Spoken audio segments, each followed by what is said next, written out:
दिया।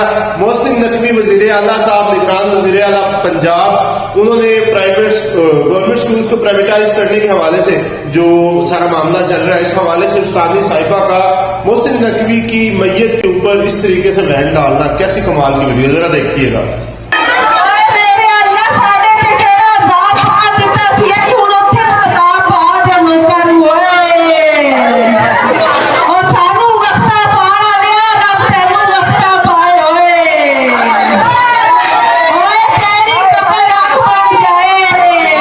पंजाबी वाली बात है, तोड़ छड़ के आना, ये तोड़ छड़ के आना, जन्नत च पंजाब गया।